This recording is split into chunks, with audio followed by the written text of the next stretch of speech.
Hello दोस्तों, स्वागत है आपका आपके अपने यूट्यूब चैनल बीसी वाली ज्ञान की गंगा में।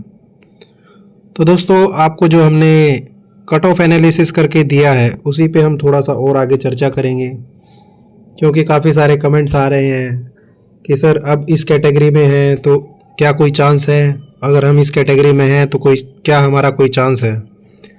सो दोस्तों, चांस जो जितने भी हमने हमारी जो पॉसिबिलिटीज़ थी वो हमने वहाँ अपने एनालिसिस में जो है उसको रख दिया है।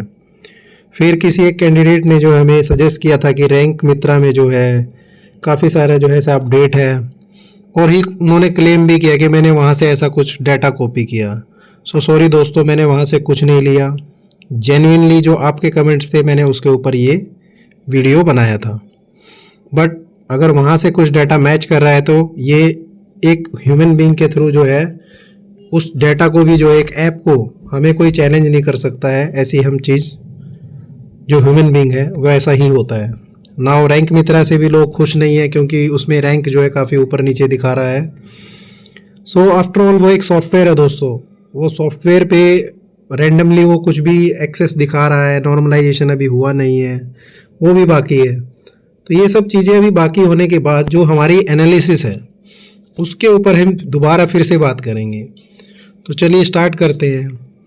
तो कट ऑफ जो कि हमने ये दिखाई थी, कट ऑफ जनरल की कट ऑफ का जो हमारा और भी एक दो क्वेश्चन आए हैं कि ऐसी कट ऑफ ऐसा कैसे हो सकता है।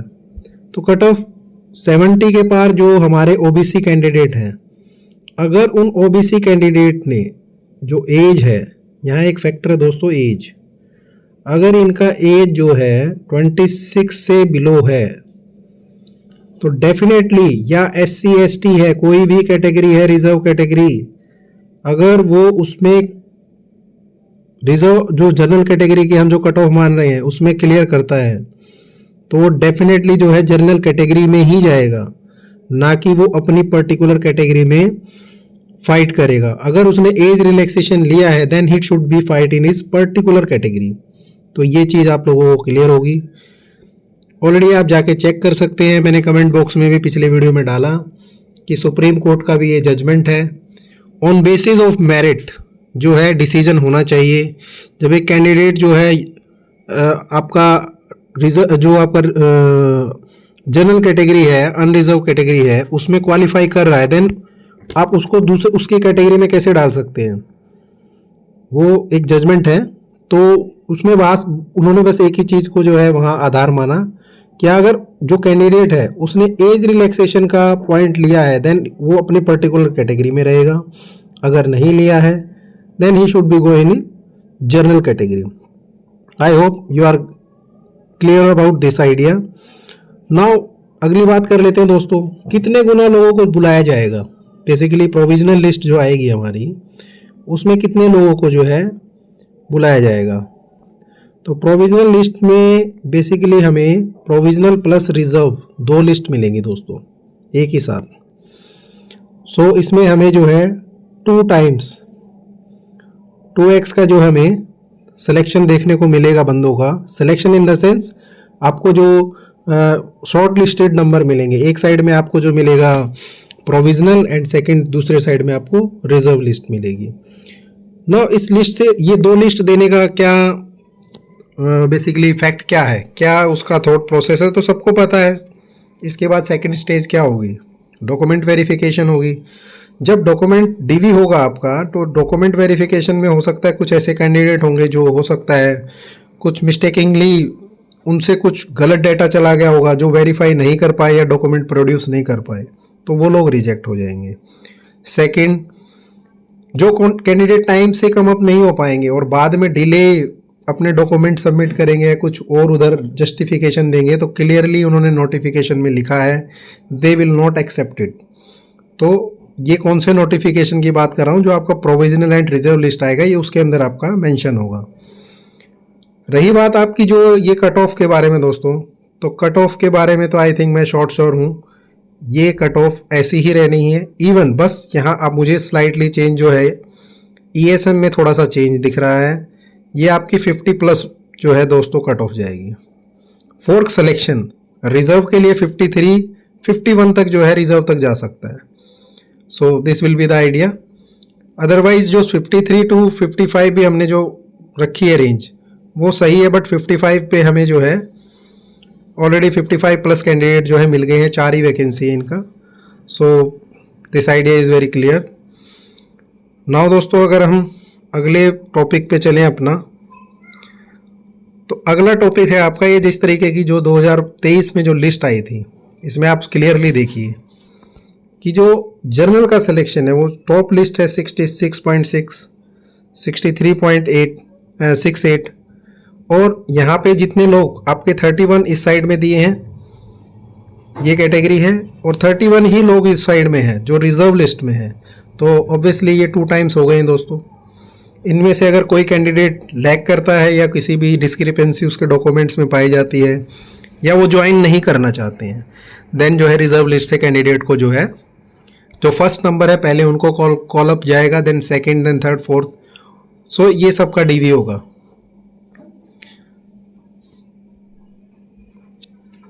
डीवी सबका हो जाएगा, रिजर्व लिस्ट का भी डीवी होगा, बट जो फाइनल जो रिजल्ट आएगा वो तभी आएगा जब आपका सबका डाटा कंपाइल हो जाएगा, देन फाइनल मेरिट लिस्ट आएगा। बट वो जो सिलेक्शन उनको करना है उनका सिलेक्शन क्लियर है कि वो पहले ये वाले लिस्ट को देखेंगे, इसमें से कोई कैंडिडेट सपोज 10 नंबर कैंडिडेट नहीं आया, 14, 15, 16 या कुछ ऐसे कुछ नहीं आए, या इनके डॉक्यूमेंट में प्रॉब्लम है, तो ये इनको इरेज करेंगे। नेक्स्ट जो टॉप है 4 उनको ये पिक करेंगे और इनको फाइनल लिस्ट में लेके आ जाएंगे। नाउ यहाँ में ऑब्जर्व क्या करना है, ऑब्वियसली जो कट ऑफ की बात चल रही है कि कैसे वो जर्नल में कट ऑफ क्लियर कर लेगा, वो एससी में है, एसटी में है, अगर उसने 70 स्कोर कर लिया, या ओबीसी है उसने 72, 74 स्कोर कर लिया, तो क्या वो जर्नल में ही आएगा? डेफिनेटली। तो एज फैक्टर तो है ही दोस्तों, एज फैक्टर मैटर करता है। आगे वाली लिस्ट देखते हैं। इसमें देखिए दोस्तों ओबीसी का, आप ओबीसी की लिस्ट देखेंगे तो इसमें आपको 58.36 का लिस्ट मिल रहा है। क्या लास्ट टाइम ओबीसी ने इस तरीके का रिजल्ट नहीं दिया होगा? क्या वहाँ 66 जैसा कोई स्कोर नहीं रहा होगा ओबीसी में? डेफिनेटली रहा होगा दोस्तों। बट अब आप यहाँ सोचेंगे कि यहाँ जो 50 वाला भी सिलेक्शन है जर्नल में, लेकिन ये 58 वाला ओबीसी में क्यों आया? बिकॉज इसने जो है अपना एज रिलैक्सेशन यहाँ लगाया है। एज रिलैक्सेशन जिसने यूज़ किया है वो अपने पर्टिकुलर कैटेगरी में फाइट करेगा। वो उसने n नंबर ऑफ नंबर्स लिए हों, भले इसने आउट ऑफ 80 लिया होता, बट अगर इसने जो है अपनी कैटेगरी में रिजर्व जो क्लेम किया है एज का, तो वो अपनी ही कैटेगरी में रहेगा। I hope this idea will be clear.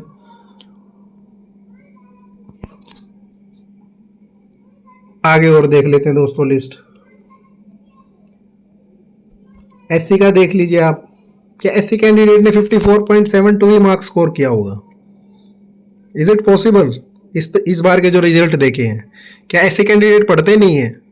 सब पढ़ते हैं दोस्तों, ऐसा कुछ नहीं है कि पढ़ते नहीं हैं। बट लिस्ट आपको लो इसलिए नज़र आती है क्योंकि जो टॉप कैंडिडेट होते हैं वो रिजर्व जो अनरिजर्व कैटेगरी है, जनरल कैटेगरी, वहाँ क्वालिफाई कर जाते हो, और उसके बाद जो है हमें दिखाई देता है कि इनकी कट ऑफ लो नज़र आती है हमें। हर आप कैटेगरी में देखिए, यहाँ देखिए 20 है ओबीसी का, यहाँ 20 रिजर्व है। नाउ सिलेक्शन लिस्ट में यहाँ 12 जो है सिलेक्शन है, 12 जो आपका रिजर्व लिस्ट है। सेम आप एसटी में देख लीजिए दोस्तों। क्या इस बार जैसे एसटी में भी काफ़ी अच्छे स्कोर किए हैं कैंडिडेट्स ने, तो क्या पिछली बार लास्ट टाइम ओनली 51 ही लास्ट हाईएस्ट स्कोर उन्होंने किया होगा? क्या उनके पास टूल्स नहीं है दोस्तों, या उनके पास बुक्स नहीं है, या माइंड नहीं है? सब कुछ है दोस्तों। वो जो कैंडिडेट क्वालिफाई करता है वो टॉप लिस्ट पे अनरिजर्व कैटेगरी में जनरल कैटेगरी के साथ फाइट करके वो उस कॉलम में चला जाता है, और जो उसके पीछे कैटेगरी है वो उसके लिए सीट वैकेट करता है। सो मेरिट बेस पे ये चलता है दोस्तों। नाउ ईडब्ल्यूएस पे आ जाइए। ईडब्ल्यूएस पे भी जो आपको यही देखने को मिलेगा। क्या ईडब्ल्यूएस इज ये एक न्यू आप देखेंगे तो जनरल कैटेगरी में से एक लिस्ट बन गई है आपकी ईडब्ल्यूएस। क्या ईडब्ल्यूएस कैंडिडेट हमेशा से ही इतने बिलो स्कोर पे ही आता रहा है? नहीं दोस्तों, वो भी एक जनरल कैंडिडेट था, पहले जनरल कैटेगरी से था, बट उसमें से अगर जो टॉप कैंडिडेट है वो आपका पिक करके जो है उधर से लेके जाते हैं उसको, वो जनरल कैटेगरी में आपका क्वालिफाई कर जाता है। सेम पीडब्ल्यूडी कैंडिडेट जो है उनका भी ऐसा ही है, बट पीडब्ल्यूडी कैंडिडेट की जो है कैटेगरी अलग रहती है, उनमें उतना हाईएस्ट स्कोर नहीं हो पाता है। तो जो यहाँ हमारे पास जो कैंडिडेट, जो 2 कैंडिडेट का रिजल्ट आया था, I hope they will get their job. अगर 60 प्लस वाला जो कैंडिडेट है मेरी तरफ से, तो वो डेफिनेटली उसका सिलेक्शन है, और जो 55 प्लस है, यस, उसका भी एटलीस्ट रिजर्व कैटेगरी में तो है वो। सो this will be the analysis. ये देखिए एक नोट है लास्ट में जो मैं बात कर रहा था, जब ये लिस्ट आ जाएगी तो कैंडिडेट को जो है only provisional and subject to ascertaining their medical fitness, other verification as per rule, इनको वेरिफिकेशन करना है रूल के हिसाब से। Candidate who have not claimed any relaxation have been selected on their own. इसका मतलब क्या है दोस्तों? ऑन देयर ओन, अपने आप सेलेक्ट ऑन होने का क्या मतलब है? मीन्स वो जो सिलेक्शन हो रहा है वो अनरिजर्व कैटेगरी में, यूआर जनरल कैटेगरी में होगा। देखो आप वर्ड जो है लिखा हुआ है ऑन देयर मेरिट, उनकी खुद की मेरिट पे।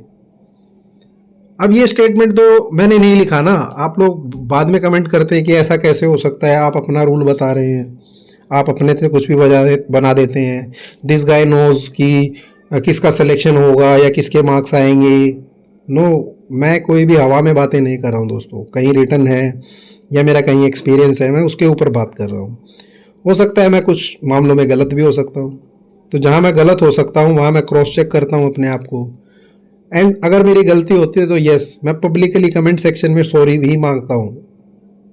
ऐसा कुछ नहीं है कि मैं कोई बड़ा आदमी नहीं हूँ कि आप लोगों से सॉरी नहीं मांग सकता हूँ। गलती मेरे से भी हो सकती है, आदमी एक जो है गलतियों का पुतला है, बट उससे हम सीखते हैं। सो आप भी सीखिए दोस्तों, यहाँ इस बीसी वाली ज्ञान की गंगा में जो है आपको सीखना है, सीखने के लिए हमने ये चैनल बनाया है। Now wherever it is indicated that on hold the status remain the same until further orders. जो स्टेटस जो है किसी का होल्ड पे चला गया है तो रिमेन सेम है, वो कैंडिडेट तो सेलेक्ट है बट उसका कुछ भी अगर डॉक्यूमेंट वेरिफिकेशन पेंडिंग है या उसको कोई टाइमलाइन दिया गया है तो वो उसको प्रोड्यूस करना है। Candidates are required to submit their genuine representation, आपको जेन्युइन रिप्रेजेंटेशन देनी है। If any to email recruitment by, जो भी इनका आईडी है recruitment.nt@IISc, वो डेट दे देंगे आपको कब तक सबमिट करना है। Any correspondence after this date will be summarily rejected. देखा, अगर आपने अपना कोई भी कोरस्पोंडेंस अगर इस डेट के बियॉन्ड दिया, that will be clearly rejected, लिखा है। The reserve list shall be operative as per the recruitment rules of Indian Institute of Science Bangalore. So जो रिजर्व लिस्ट है उसको ऑपरेट करने के लिए उसमें से जो कॉल अप लेटर है, किसको बुलाना है नहीं बुलाना है, वो ये कॉल जो है IISc बेंगलोर के रिक्रूटमेंट बोर्ड का होगा। वो आपको उसके उनके जो रूल प्रिस्क्राइब्ड हैं उसके बेसिस पे आपको बुलाएंगे। If at any stage during the recruitment and even after the appointment it is found that the candidate furnished false incorrect information, her candidature will be rejected or cancelled। तो आपका जो आप declaration कर रहे हैं, आप डॉक्यूमेंट सबमिट कर रहे हैं, जब डॉक्यूमेंट सबमिट करते हैं तो वो डॉक्यूमेंट वेरिफिकेशन के लिए आपके स्टेट्स में फिर से भेजते हैं, आपकी पुलिस वेरिफिकेशन फिर से कराते हैं वो लोग। तो अगर वहाँ कुछ भी डिस्क्रिपेंसी मिली और आप वहाँ ऑलरेडी सेलेक्टेड होकर वर्क कर रहे हैं, देन अगेन आपका कैंडिडेचर फिर से वो कैंसिल कर सकते हैं। तो ये क्लियरली आपका लिए लिखा गया है। Now information regarding the further stages of the recruitment process will be communicated through the institute website as well as through the registered email ID, जो कि आप करियर अनाउंसमेंट में आपने देखा होगा एडमिनिस्ट्रेटिव असिस्टेंट की, जहां हम सब अपडेट्स ले रहे हैं, हमारा आंसर रिस्पॉन्स शीट, ये सब जो हमें जहां मिल रहा है, या तो इन्फॉर्मेशन हमें वहीं मिलेगी या फिर आपका जो आपने रजिस्टर्ड ईमेल आईडी दिया है उसके ऊपर आपको जो है मेल आएगा IISc की तरफ से। वो हो सकता है आपको रेगुलर जो है विजिट करना है आपकी ईमेल आईडी को और जो IISc की वेबसाइट है दोनों को, और आपको स्पैम और जंक फोल्डर भी चेक करते रहना है। कई बार क्या होता है आपके मेल सेक्शन में जो है ऑल मेल में नहीं आता है, बट वो जो है जंक फाइल में या स्पैम में जो है वो मैसेज पड़ा रहता है, तो आपको अपने जंक फाइल को जो स्पैम है उनको भी चेक करते रहना है। ये सब प्रोसेस है दोस्तों, जब प्रोविजनल और जो सिलेक्टेड सिलेक्शन लिस्ट की जो आती है प्रोविजनल एंड रिजर्व लिस्ट, उसमें आपको ये करना है। आई होप अभी थोड़ी सी और क्लैरिटी आ गई होगी दोस्तों कि कौन जो है रिज़र्व लिस्ट में जो है रहेगा और कौन अनरिजर्व लिस्ट के लिए फ़ाइट करेगा। So this will be the whole idea. जो हमारी कट ऑफ है उसमें आई थिंक मुझे नहीं लगता कि कुछ ज़्यादा डिफरेंसेस हैं। नॉर्मलाइजेशन के बाद हमें और थोड़ा और आइडिया हो जाएगा, but as per our analysis जो हमने पहले से किया था, हमारा जो 66 प्लस का जो मैं बार बार बोल रहा था आप लोगों को कि कट ऑफ क्या होगी 66 प्लस, तो इस पे काफ़ी सारे क्रिटिसिज्म जो हमारे कमेंट बॉक्स में आए थे। नाउ यू सी, आप लोग जो 68 वाला है, 60 इवन मतलब 69 पे भी है, दे आर क्रीपिंग कि हमारा होगा या नहीं होगा, सांसें बंधी हुई हैं कि हमारा कुछ चांस है या नहीं है। सो ये सब सारे फैक्टर हैं दोस्तों, जहां लोग 66 पे भी ऐसा क्वेश्चन कर रहे थे कि इतना हाई जाएगा कट ऑफ। अब जो कैंडिडेट 68 69 लेके जो आया है या 67 भी है, काफ़ी सारा है, मुझे 66 पॉइंट समथिंग पे जो है कैंडिडेट यूआर कैंडिडेट जो हैं मिले हैं। So my best wishes with you. I hope कि आप लोग जो है सभी में भी वैकेंसी कुछ इंक्रीज हो जाए आईएससी की तरफ से, तो भी आप लोगों के लिए ये कट ऑफ क्लियर हो जाए, या वैकेंसी अगर बढ़ जाती है तो ऑब्वियसली आपकी कट ऑफ थोड़ी डाउन जा सकती है।